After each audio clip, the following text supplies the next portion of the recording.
This table is for family, not adopted girls. My sister Brittany said it loudly enough for the entire VIP section of the velvet rope to hear. She didn't even look up from her phone. She was too busy live streaming to her 30,000 followers, making sure they got the perfect angle of her crying tears of joy over a promotion that didn't exist. I froze, my hand hovering over the breadbasket. Around us, the restaurant hummed with the sound of expensive silverware hitting china and the low murmur of deals being made. My adoptive parents, Patricia and Gregory, chuckled.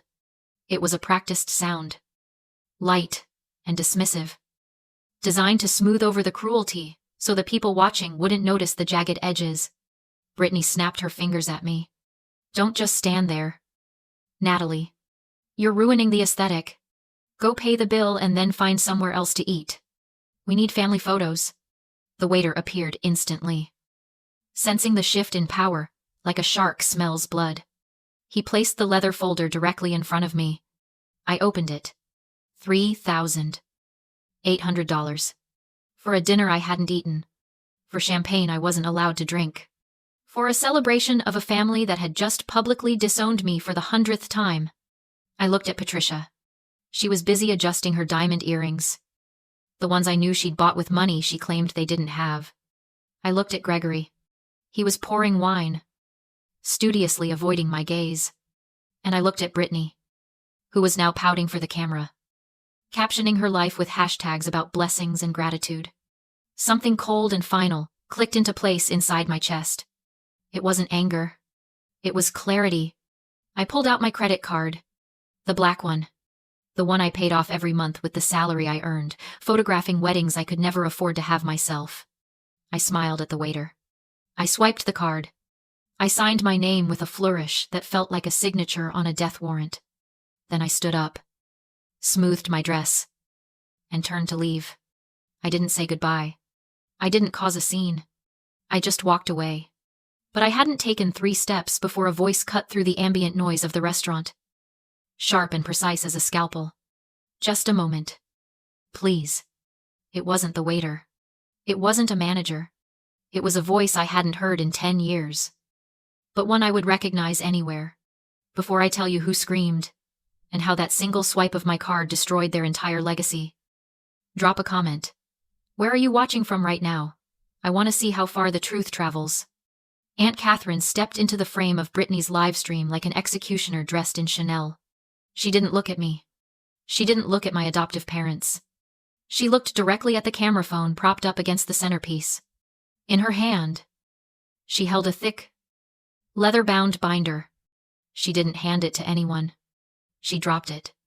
The sound of the heavy binder hitting the table was like a gunshot. The silverware rattled. The waiter froze. Brittany jumped, her perfectly curated smile faltering for the first time.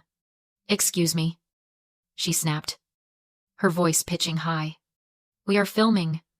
Who are you? Catherine didn't answer. She flipped the binder open to a page marked with a red tab and spun it around so the camera could see the bold, black numbers. The chat on the screen started moving faster. That black card Natalie just used, Catherine said, her voice calm and terrifyingly projected. That is paid for by her own salary. Every cent. But this dinner, that handbag you're showing off, the down payment on your new condo. She pointed a manicured finger at Patricia and Gregory. That was paid for by the $750,000 your parents embezzled from the trust fund left by Natalie's birth parents. The silence at the table was absolute. It felt like the air had been sucked out of the room. Patricia stood up so fast her chair scraped loudly against the floor. Catherine. Stop. Not here. This is a misunderstanding. It's not a misunderstanding. Patricia. It's a forensic audit. Catherine turned the page. I have the bank transfers. I have the withdrawals. I have the dates you bought Brittany's car using money meant for Natalie's education. And now, thanks to this live stream, 3,000 people have it. 2. Gregory reached for the phone, trying to end the stream. But I was faster. I grabbed Brittany's wrist, stopping her from hiding the screen. Her eyes were wide. Panic, finally replacing the arrogance. The comments were flying by, Now scammer. Thief. Jail. I looked at the glass of red wine sitting in front of me. A vintage Cabernet. $500 a bottle. Ordered by a sister who had just told me I wasn't worth a seat at her table. I picked it up. My hand was steady. I looked Brittany in the eye. You wanted a show, I said softly. I tilted my hand. The dark red liquid poured out in a slow, deliberate cascade, soaking into the bodice of her custom white silk dress. Brittany screamed.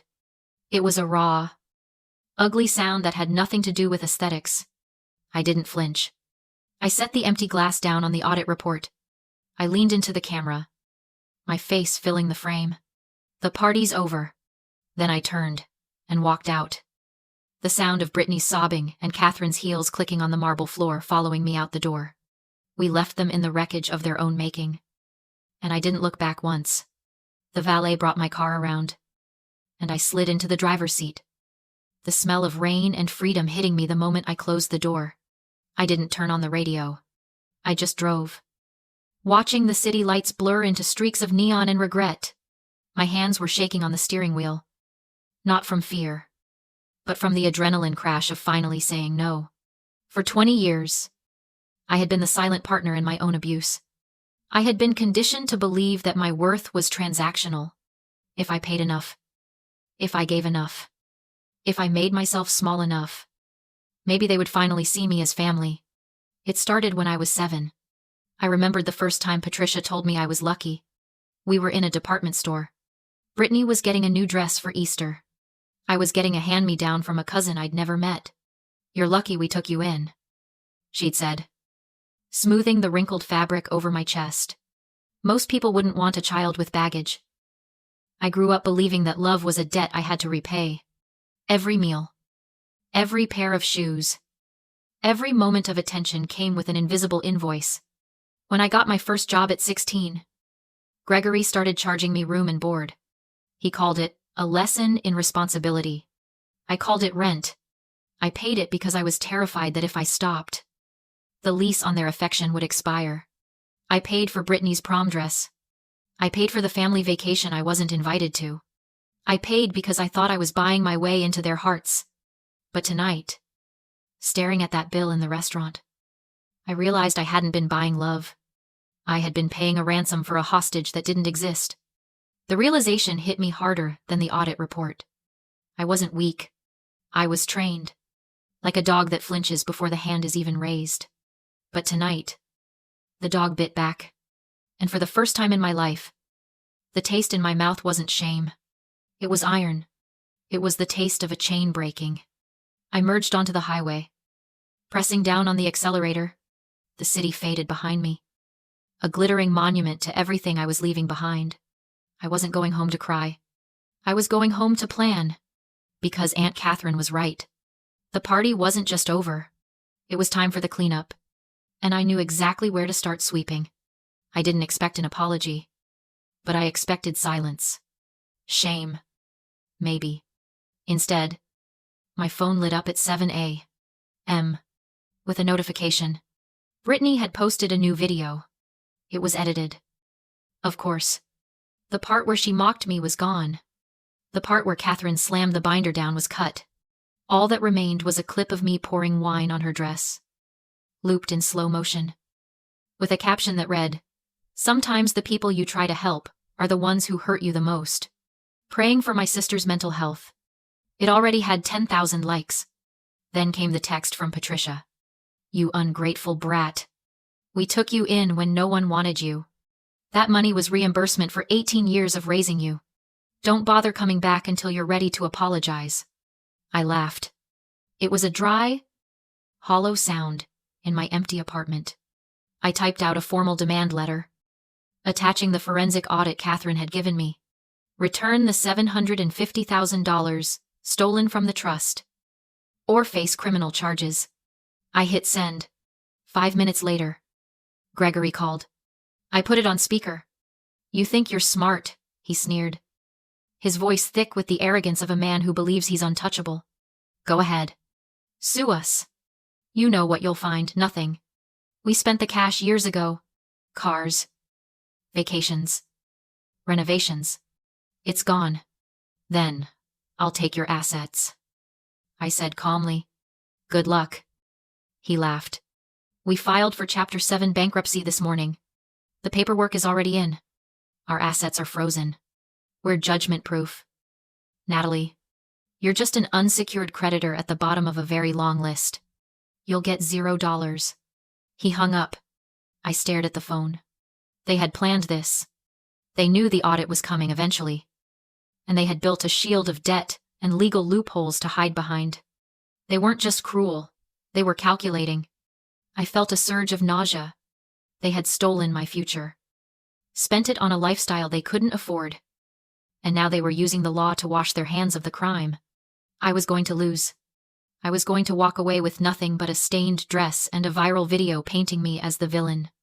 But then I remembered Catherine's face in the restaurant. She hadn't looked worried. She hadn't looked like someone who brings a knife to a gunfight. I picked up my keys. I wasn't done yet.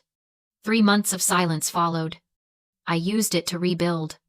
I took the anger, the betrayal, the raw ache of being orphaned by people still living, and I poured it into my work. My photography changed. It wasn't just pretty weddings anymore. It was stark, honest portraiture, shadows, and light. The art world noticed. When the curator of the glass house offered me a solo exhibition, I didn't hesitate. Opening night was a dream.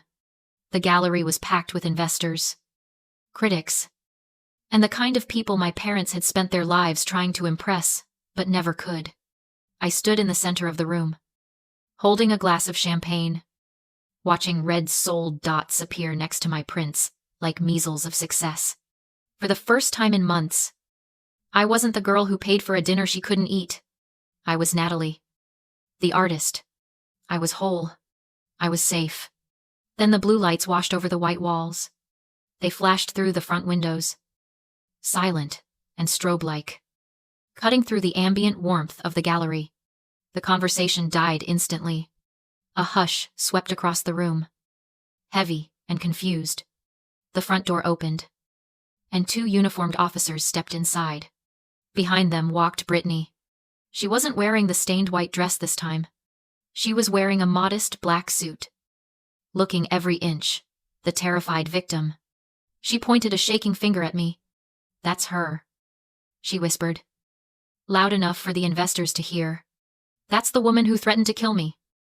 The officers approached me. They didn't ask for my side of the story. They didn't look at the art. They handed me a folded paper. A temporary restraining order. Ma'am, the older officer said, his voice flat. You are in violation of a court order by being within 500 feet of the petitioner. You need to vacate the premises immediately. This is my gallery, I said, my voice trembling. This is my opening. This is a public space. The officer countered. And the petitioner is here. You have to go. I looked at Brittany. She wasn't crying anymore. Standing behind the officer. Our eyes met, and her mask slipped. She smiled. Small, tight, venomous. A smile that said, you thought you could win. She had tracked the event, filed the false report, and timed her arrival for maximum humiliation. Let's go. Ma'am, don't make us cuff you. I didn't fight. I didn't scream. I walked past critics who had just called me a genius, past investors now whispering about instability, and into the cold night air. Shame burning my skin. Brittany watched from the gallery doorway, reclaiming the spotlight she believed was hers. She had weaponized the law and thought she'd broken me. She hadn't. As the cruiser pulled away, I felt focused. I called Catherine. It's time, I said. Show me the deed. In her office, I told her I was finished, that they had the money, the house, and a restraining order. Catherine said nothing. She slid a document across the desk. A property deed. Look at the date, she said. October 14, 2014, the day Patricia and Gregory bought their waterfront mansion. Then she explained the wire transfer, $750. 000 moved from my birth parents' trust into Gregory's account. then directly into the house down payment. They think bankruptcy protects them, Catherine said. It doesn't. Under the doctrine of tracing. Stolen funds used to buy an asset place, that asset in a constructive trust for the victim. The house was never theirs. It's yours. She showed me the appraisal. The house was now worth $3 million. They wanted a castle, she said. Greed made it traceable. We're not suing for cash. We're filing a quiet title action. We're taking the house. An hour later, the sheriff served them. I didn't knock. The locksmith drilled the lock. I walked in with deputies behind me as Patricia dropped her wine glass and Brittany screamed about a restraining order. It doesn't apply, I said. This isn't your house. Gregory threatened me with arrest. It never was, I replied. The deed is in my name. These people are squatters. They had 15 minutes. They left in chaos clothes, stuffed into trash bags. Friends disappearing. Brittany crying without a camera to save her. Before she left, I handed her a receipt. Keep this, I said. It's the only thing you ever paid for. I closed the door. I sold the house 3 weeks later and used the money to start the Phoenix Foundation, helping foster kids and adoptees protect their futures. I live in a small loft now. It's quiet. It's mine. Family isn't ownership. And sometimes, the most loving thing you can do is stop paying the bill. If you've ever had to buy your place in your own family, remember, the lease can end.